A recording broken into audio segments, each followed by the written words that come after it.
Sono tanti i casi positivi all'interno della piccola casa di riposo di Asiago che ospita 60 persone, 26 per la precisione, ma pare con sintomi lievi, mentre sono in corso altri tamponi. Gli infermieri presenti sono 4 su 7, fanno turni massacranti da 12 ore, assente per precauzione anche il direttore, mentre il presidente della casa di riposo, Carlo Arduini, è costretto a fare da centralinista con il personale amministrativo a casa. Siamo molto preoccupati sulla situazione attuale, anche perché tra i positivi ci sono anche parecchi operatori, per cui abbiamo una forza lavoro praticamente dimezzata in questo momento. Come comunicazione con i familiari, a che punto siete?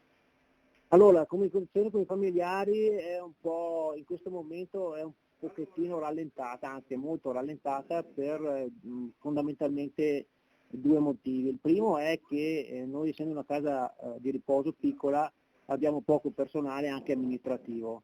In questo momento non sono in servizio i tre del personale amministrativo, ne sono di tre per motivi precauzionali e di altro genere, per cui attualmente sono io che sto cercando di sopperire un po' a questa diciamo così, mancanza, cercando di fare il centralinista nella segreteria della casa di riposo. Anche Bortolo Simoni, commissario straordinario dell'ULSS 7, da noi interpellato, ci ha detto che proprio oggi nella conference call con le case di riposo ha ribadito l'intenzione nel caso di Asiago di dare sostegno, mandando personale sanitario qualora la situazione precipitasse ulteriormente. E il sindaco Roberto Rigonisterna ci ha comunicato di aver allertato la prefettura ieri segnalando il caso. A tal proposito saranno in arrivo 3 croce rossine della provincia di Vicenza in quella struttura, che è stata tuttavia la prima a recepire le direttive della chiusura della struttura alle persone in visita parentale.